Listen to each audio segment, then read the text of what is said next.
of giving back.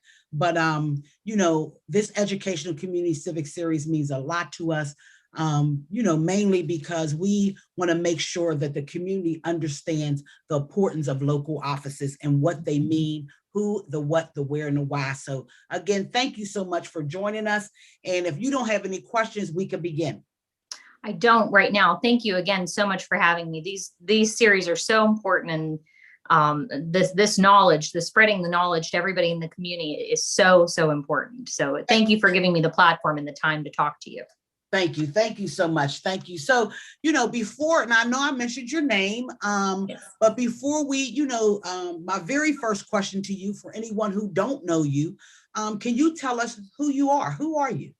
Yes. I'm Megan Sasinoski.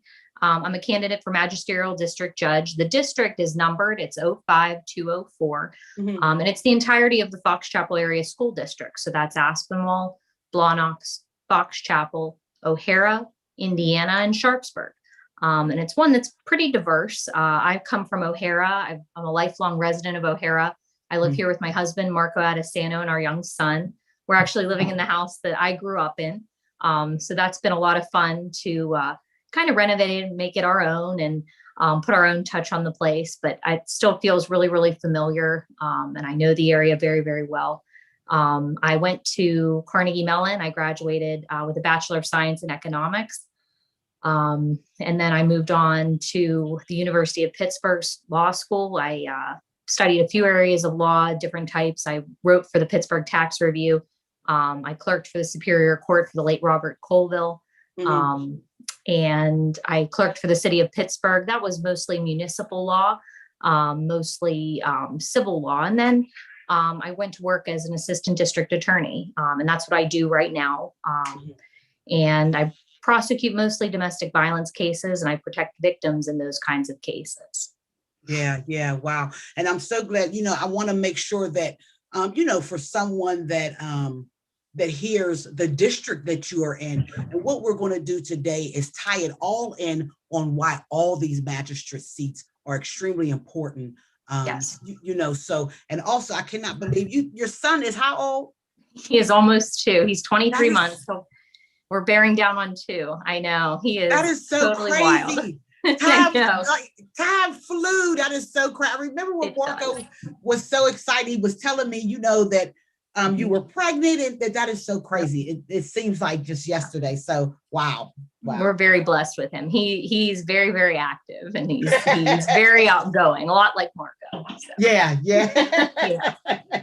Okay, so thank you. And also, yes. I'm glad that you mentioned that right now you are the assistant district attorney. Now, can you educate us on, from assistant district attorney to the magistrate district judge, how can you bring that experience to the magistrate bench to make a difference? Sure. So about 90% of what a magistrate does, literally about 90%, are summary traffic violations, summary criminal violations, and criminal preliminary hearings. So that's really most of what a magistrate does. And that is exactly where my experience lies. I spent time in a unit just doing all of those kinds of cases. And I was actually assigned to Pittsburgh Municipal Court, which handles all the cases, all of those types of cases that arise in the city of Pittsburgh. So as you can imagine, the city is dense and it's more highly populated. So there are just more of those cases. So day in and day out, that's what I was doing. I've handled thousands of magistrate cases in front of magistrates all over Allegheny County, because as a domestic violence prosecutor, we would sometimes go out to those different areas. And as I'm sure you can imagine, domestic violence touches every part of our community. Old people, young people, rich people, poor people, it doesn't matter. It's all over. So I've been out to various magistrate offices to start those cases at the preliminary hearing level and protect victims there. So that's a little bit about my experience in terms of prosecuting these kinds of cases. And because the volume is so high, because of the number of cases I've done, you really develop those skills. You hone those skills every single day. And you're able to do that as a magistrate. I would be able to apply that as a magistrate because I know how those hearings are conducted, and I know how, I know exactly what you're looking for and exactly how to do that. And those are the skills that I would bring. But I also know, we're talking about people within the community, and we're talking about our neighbors. So I know that sometimes bad things happen to good people. And if getting enough of that experience, getting enough of those, doing enough of those kinds of hearings and those kinds of cases, you really develop that kind of sixth sense for that. And you can really look at a person and evaluate them as a person in front of you. And not just another case. You really start to be able to tell the difference between somebody who is maybe threatening the safety of the community or someone in particular versus somebody who made an isolated mistake, who needs some compassion, needs some attention, needs some service or whatever it is that you can provide at that level. And that's, I think, what would set me apart, is that I have that experience and I've built that muscle memory, and I know exactly how to approach these kinds of cases at this particular level. Yeah.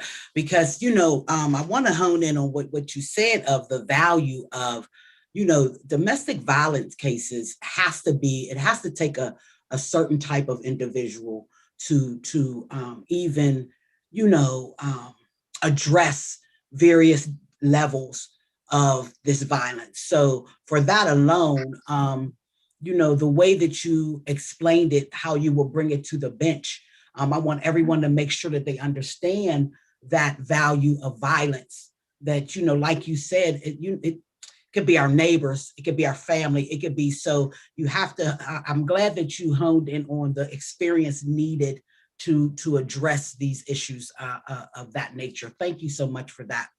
Of course. Now, a couple things I had read about you. One or two of them is you helped raise. Now, so we're going to go from something as traumatic as domestic violence. It's never. Don't want to put light that like that's a light case. I'm not trying to do that at all. But I want to go to that you had helped raise monies for St. Jude's research. And you also volunteered for Strong Women, Strong Girls Foundation. Can you tell us more about your commitment to these issues, and how did that get started? Why? How did that even get started with you, and your why? Well, my family is very, very important to me. And I recognize that children really are the foundation of the family, and they're having strong parents who instill values in their children, and give them what they need and give them the attention and nurture them. That's very, very important. When I was in college in particular, St. Jude I've been aware of the organization in particular for quite some time. In college, I had the opportunity with my sorority. We're a philanthropic partner with St. Jude. And I had the opportunity to meet some patients from St. Jude. And just hearing their stories and seeing the things that they've overcome had such a profound impact on me that I knew I wanted to do everything I could to give back to that particular organization. Because they give so much to the children that are there who really, really need them. They need a voice and they need assistance.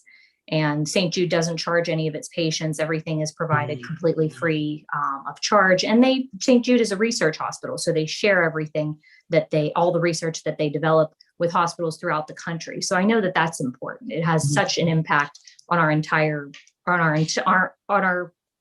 healthcare is across the country. And I recognize how important that is. And similarly, Strong Women, Strong Girls is an organization. They're dedicated to working with school-aged girls about grades 3 to 5. And in my capacity there, when I would work with them, that was something that I thought I got a lot more out of it than I even gave. But there are chapters all over the country. A lot of colleges have them. Carnegie Mellon had a particularly good one when I was there. And you would go to different sites, different after school activities. My site was the Homewood Brushton Y, and we would go on Thursday afternoons and basically hold after school programming aimed at encouraging girls in that age bracket to get more interested in science, technology, engineering, and math. And that's the kind of age where girls start to, you start to get a little self-conscious about maybe you like math, but kids in your class, oh, well, girl, that's not for girls, that's for boys. You really should, English and art, those are things for girls. And those kinds of stereotypes don't encourage women as young girls to get into those kinds of fields. So what we would do is we would do, an after school activity. The module would be aimed at maybe even lesser known historical figures that were strong in those areas. And it really opened up my eyes about how much just that little bit of attention, just those 2 hours a week, once a week with these girls one-on-one really made a difference in their week. They looked forward to coming, and they would ask us about our lives, and we'd ask them about them, and just building those connections with people, with young girls in the community. I just saw how valuable that was. And so that's why I'm very passionate about those two in particular. Okay. Thank you for that, because, I like to bring up, I like to let viewers know what people have volunteered and what is their passion prior to, becoming a candidate, because that's extremely important. It's extremely important to know, what actually that someone was doing, one or two things that someone was doing in the community to make an impact prior to saying, I need your vote or I want your vote. So that's extremely important. That's one of the reasons that I wanted to bring up some of the things I had read about you that, I was like, I would love to hear more about, who you are in that aspect right there. So thank you so much for that. Sure. So let's coming back to some more community issues. I want to talk about the magistrate bench and the part that it plays in prison to pipeline. Let's talk about that, and if you can help us understand how can that be reshaped to help communities and not hinder communities and make someone, a young man or young woman have, a record down the line. Talk to us about what that means, prison to pipeline, and can it be reshaped? And if so, how? Sure. What I do recognize, I believe there is a bit of an issue there. There's obviously the system is not working the way that everybody needs it to be working. And magistrates are really the very first line, the very first appearance in court, the very first time that if you're charged with a crime, that's the very first time that you appear. You hear about the charges that the state claims, the government claims that things that you did, the charges against you, and a little bit about the case and how they would go to prove that. That's where you can have the most impact, in my opinion. And that's why I'm very, very interested in this seat in particular. A lot of juveniles in particular, most of the issues that a magistrate would see with juveniles would be issues of truancy. And I think it's easy to say, you should go to school. That's it. It's black or white. You went or you didn't. You should be fined or you shouldn't. That's easy. And that's treating somebody like a case instead of like a person. But really, a lot of times what's going on, there's more going on at home. There's more going on with that person's circumstances that I might not know. The school might not know. That person may even be bigger than that child realizes, having an impact on their life. So that's really something on the ground that a magistrate does that can have a really big impact there, treating that child and that family on an individual basis and seeing them for individuals instead of for just another student who's maybe not going to school, and turning a blind eye. Have you done your job and you've shown up to have that hearing? Sure, you've shown up, but you haven't really done your job. You haven't really listened. You haven't really administered justice in any way. So that's why my level of commitment, I'm someone who I don't hold an outside practice. I don't hold an outside job or any kind of other employment other than my job. And if I were to be elected, if I were to be honored and be chosen as our magistrate, I would resign my job now. And that would be my sole focus, would be being the magistrate of this district. And I feel like that would give me the capacity to really hear individuals and really meet them at their level and see where they're coming from. A lot of people, some people have mentioned, students don't really have a great sense of the justice system, maybe don't even know who the magistrate is or what they do or their role. That education is really important too. That's something that I would like to see. I'd work with the schools, and I'd be interested in, if they would have me, if they'd be interested in hearing, about programming or anything like that, to explain to students my role and in the justice system overall. I think that's valuable. Having that education early is very, very important. Yeah, I totally agree with you, that is extremely valuable. And I want to comment, and I hope that, everyone listening caught what I caught, understanding the underlying issue, caring about, because what we say here at Western Power, there was a story, there was a young man, he was suspended. I think it was a woman, I'm sorry. So a young lady was suspended, and she had showed up at school. And, of course, the way that our system is set up, she got in more trouble. But what I heard you say is, let's look at the bottom of, why did this young lady feel that she had to leave home, to go to the school where she knew she was not, and felt more safe standing outside the school and sitting on the steps. So we have to, and I'm so glad that you brought that up, because it's the underlying issue of what's the problem here, So thank you so much for addressing that and bringing that to our attention. Thank you. Of course. Let's see. Now, you touched on it. You touched on it some, and I want to hopefully you can add a little bit more to this. Anyone that's listening, all of our communities, why should the communities even care about magistrate seats? What is so important about these seats? Well, magistrate seats are so important because they have a really direct impact on the individual's life in their community, exactly where they live. And oftentimes, very often, it's a person's only interaction with the civil or criminal justice system at all. They may not have a time to participate maybe in jury duty. They may never be involved in the legal system in any other way or really see how it works. And the community needs to be confident that their magistrate treats everybody fairly and gives everybody an equal voice, and not just, depending on what part of the district you come from, that you're going to be heard more than somebody else. So that's why magistrates are so important. They're really on the ground at the very beginning of the system. And like I said, it's often the only time you're ever in a kind of a courtroom, so to speak.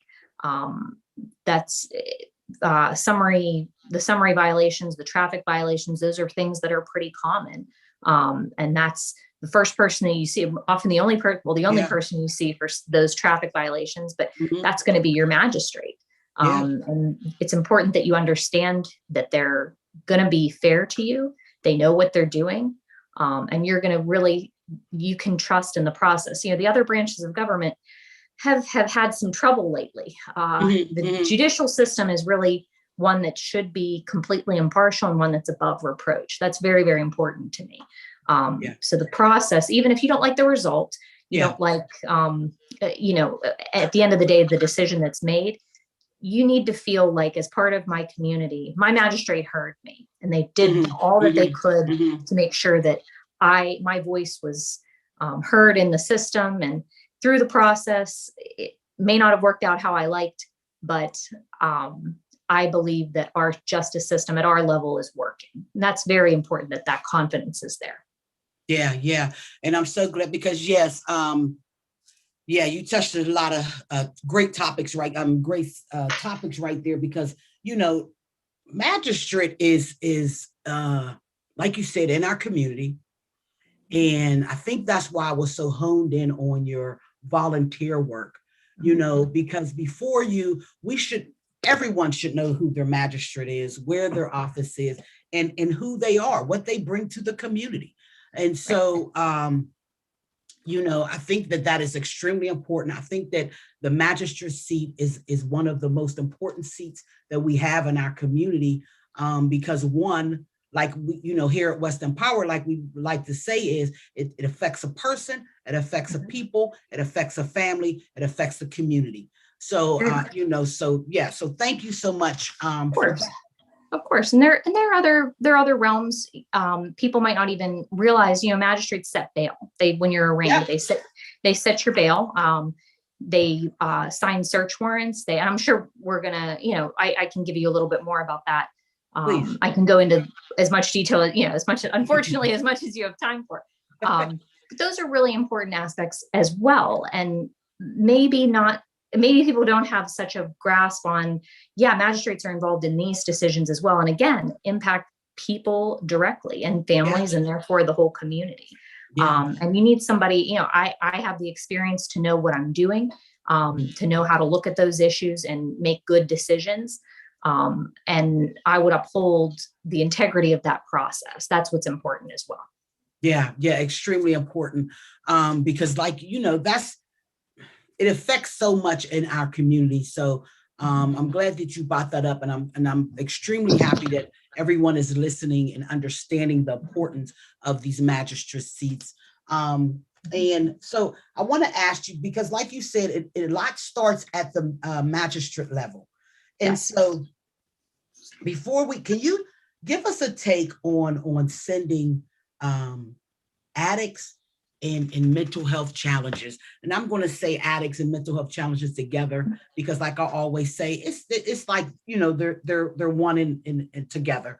So how does that get sent to, how does that a situation with an addict get sent to big court to maybe go to prison for being addicted, or maybe go to prison for having mental health challenges? Tell me your take on addiction and mental health in the courtroom and your why. Sure. In my experience, from what I've seen, the vast majority, I can't even put a percentage on it, but the vast majority of cases that you get, all the way from summary retail thefts, all the way up through assaults, burglaries, thefts, sometimes even homicides, those can all be fueled by mental health problems and addiction problems. And those really need to be addressed as soon as possible. And because a magistrate is, like I said, right on the ground, at the inception of a criminal case, you have a lot of ability and a lot of control to help people that are, first of all, are ready for help, but also just by being involved in the criminal justice system, it's already pretty apparent there's something wrong, and they're suffering from one or more of those problems. Often you see, people don't want to have an addiction. People don't want to suffer from mental health problems, but they often want help and maybe don't know where to get it. Mm-hmm. I, in my capacity, I believe Allegheny County has excellent resources. We do. But there's a problem often connecting people to those resources early enough that they can make the most of them and they can benefit. And then therefore everybody benefits. So I think it would be very, very important to me to, like I said, like I've said prior, to evaluate every person that comes before you as a person and not a case. Those people who are suffering from these problems need compassion. They need patience. When it's compatible with community safety, that's always something that you have to consider, of course, but often these problems are affecting the individual tremendously. And because that person is suffering, if you can cut those problems off and hook them up with resources, justice-related services in Allegheny County, the Department of Human Services, all of those things that would be present in a magistrate's office, that you'd have resources, they should be connected as soon as possible. So like I said, this would be my sole focus, being our magistrate in our district.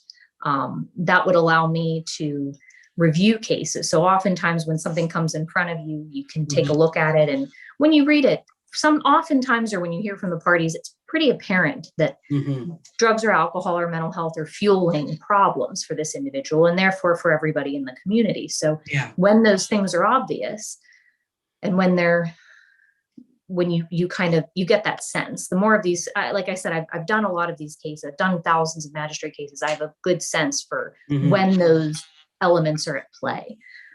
When those elements are at play, you can often order that somebody get hooked up with those services, get signed up right away. This is only a couple weeks after the incident. But if you kick the can down the road and you just say, well, yeah, a crime occurred, this person did it, I'm going to find you, I'm going to hold the charges and send it up to big court like you were talking about. Those services aren't in place for, unfortunately, months. That sometimes happens just with the way the justice system, with how busy we are and how many cases are filed, just the sheer volume. They're not in front of another common pleas court judge for quite some time, and more and more problems can arise, and they're not getting the services that they need. So that's something that I, in particular, would be able to, I'd have not only the interest, but the capacity to look at each individual case and try to get that person on the right track, because it benefits everybody. Yeah. And like you said a couple of times that stands out to me, to treat a person as a person and not a case. Even if, like you said, even if they, may hear an outcome that they do not like. One thing for sure and two things for certain that I'm sure, I could speak on, many viewers can speak on. If you're treated fair, that will stand out more than, and treated as a person, that will stand out more than, someone was treated as an addict or someone was treated as, a case, right. So thank you so much for that. Of course. And you know what, my next question, you touched on what magistrates sign off on. I want our community to truly understand, the importance of these seats. Now, am I right? Am I wrong on do magistrates sign off on search warrants, arrest warrants? What should, and if so, what should a magistrate take into consideration when this is in front of him or her? Because is that just a sign off and just take it on and make that arrest? Or tell us what goes into consideration when this is on a magistrate's desk. Yes, and magistrates do sign off on both search warrants and arrest warrants. They do have that power. And what they should look at when you're presented with a search warrant as a magistrate, you're looking for probable cause. And you have to read just what's in the document. You have to review the four corners as everything's typed out in front of you. And you have to make a determination if there's probable cause within that warrant that it's particular, first of all. And second of all, that what the police are seeking, what they hope to find, they have to give you reasons why they believe that object is going to be where they want to search. We're in a particular place. So that's what you're looking for in a search warrant. And like I said, it has to be particular. It has to be specific. It can't just be a good hunch, a good guess. They can't just go fishing into somebody's private life, their car, their home, their cell phone, things like that. So that's something that in my capacity, often what will happen in the course of an investigation, the police will draft search warrants for different things, different places, and they'll often ask attorneys like myself to review those search warrants and make sure that they comply with the law. And it's not to get into those areas at all costs, because that doesn't benefit anybody. You want to make sure that they comply with the letter of the law and they have all that they're required to have, even before a magistrate takes a look at it. And I've reviewed, I don't even know if I could tell you, probably hundreds of search warrants myself prior to them even being given to a magisterial district judge for their signature, just because there are often many warrants that are involved in investigations. That's pretty common. And sometimes they have what they need and sometimes they don't. And I've had uncomfortable conversations where you say, this is a little thin, you need to do a little bit more investigating, you need to do some more work. And, nobody likes to be told that something that they did is not 100% perfect all the time. I don't like that. Yeah. Those are hard conversations to have, but a good magistrate and a good judge will have that hard conversation and won't be a rubber stamp for anyone, whether it's the government, whether it's for the defense. It doesn't matter. They'll take what they have in front of them and they'll do a fair and impartial evaluation of the document. And that's something that's very important to me. And I like I said, I've reviewed probably hundreds of these warrants and made those determinations on my own before they're even presented to a magistrate. So I know if I were to be elected, I would know what I'm looking at. I would know the level of proof that's required. And I would hold both sides. The police and the Commonwealth, I would hold them to that standard as well. Yeah. Because we're talking about somebody's privacy rights. That's the most fundamental right in your home, in your car, that privacy. And so that's kind of where I'm coming from on that. Yeah, yeah. And that's what I was hoping to hear. That's what we were hoping to hear is that, when something comes in front of a magistrate, they just don't get a rubber stamp of just, we as people in our community need, and we should be looking for someone to challenge the rights and the wrongs and or even, go back and get more information. But just a rubber stamp is something that I'm hoping that, that's the question that everyone wants to hear, right. And so thank you so much for that. So I'm going to ask you now, tell us something about yourself that you're extremely proud of, but you may not brag about it. Maybe only your small, intimate family and intimate friends know about it, but something about you that is not public. You don't brag about it, but you're proud of it. Well, like I said, I went to Carnegie Mellon, and when I was there, I wrote my senior honors thesis actually on homicide trends in America. And the time period was kind of it was like the 1850s to the 1950s. And I spent obviously all year working on it. I was proud of how it turned out, and I thought it was good. And then I found out later that it had been cited by a few different sources, a few academic sources, and a few. Someone had published a book had been published that referenced it, and I thought that was very, very exciting. Something I didn't expect. Something that wasn't my goal. Do you know what I mean? That wasn't at all. Yeah. I don't. I'm not much of an academic in that respect, but at school, that was always something I really enjoyed, and I was proud of how it turned out. And I was even more proud that somebody thought enough of it to cite it in a few different places. So I thought that was kind of interesting, but I wouldn't admit that to most people. I love that question. I love when we ask that question because we hear things that I'm sure others is like, so thank you so much for sharing that with us. Of course. It's no longer a secret. Right, I know. Couple more questions. Sure. My next one is, we heard some amazing things, and you just shared something with us that a lot of people do not know. So let me ask you this. Tell us why you. What makes you unique to sit and represent your community as a magistrate in your district? It's because of my experience, and it's because of my commitment. I take this job very, very seriously. It's one that sometimes people don't understand how significant it is or how important these issues are that a magistrate will decide.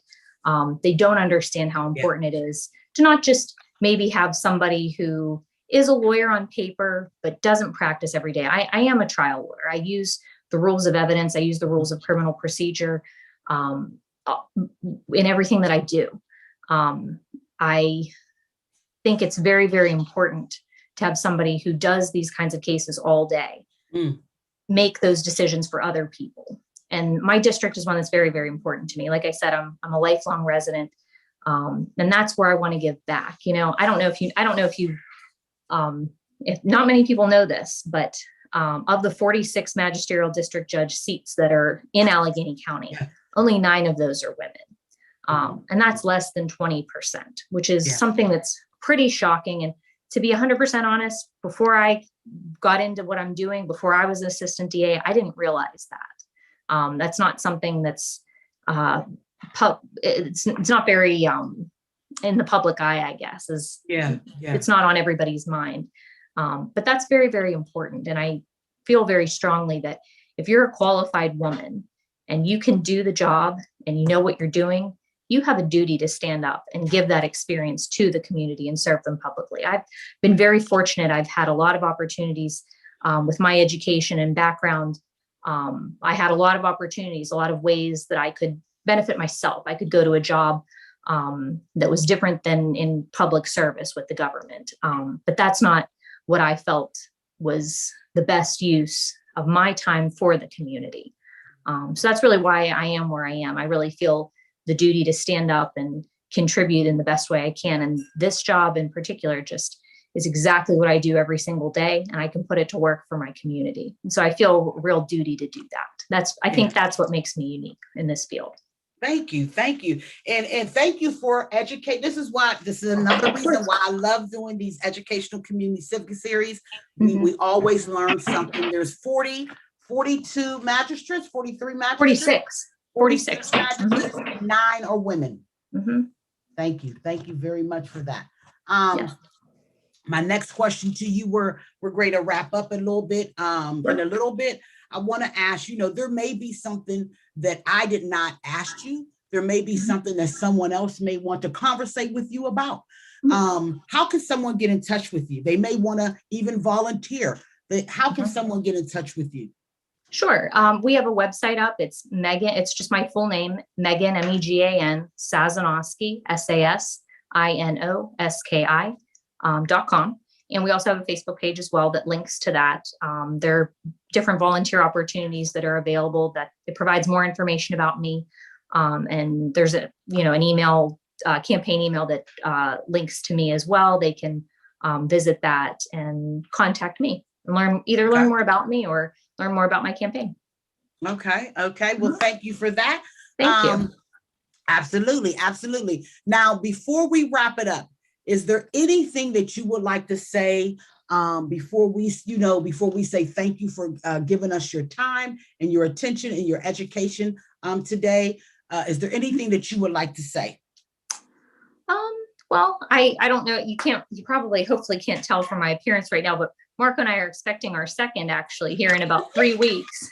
I would say I could stand up. It's a little hard at this table right now. But we are expecting soon. And I only say that because, like I said, family is very, very important to me. And it's something that I hold very dear. And my son's very, very excited to become a big brother. And I say that because families are important. The decisions a magistrate makes are important. And they affect families. And I'm very, very sensitive to that. I'm very sensitive to families, how families and children are affected at this level. And I feel like that also gives me a little bit, maybe that's more, it goes to your question about being unique a little bit. That makes me a little bit unique at this time, but not for long. We're going to have 2 running around here. So, oh my goodness. Congratulations. I'm so happy for both of you. And I'm so happy. Okay. I'm not as mad at Mark left us now, He's been a little bit busy. He used to be a CB, so the construction that was the branch of the Navy he was in, and I have him doing some construction in this place. I'll tell you. Thank you so much. Thank you for sharing your family with us as well. Yes, of course. Yes. So with that, we're going to wrap it up. If there's anything else that you would like to say, other than that, we just want to say here from West Empower, thank you so much for giving us your time and allowing us to come into your world for a little bit and educating us on some of the things that we may not have known, or if we did know some, we know a little bit more. So again, thank you so much. And there you have it, ladies and gentlemen, Megan Sasinoski, running for magistrate. And thank you. Thank you for your time. Thank you, Terry. I really appreciate it.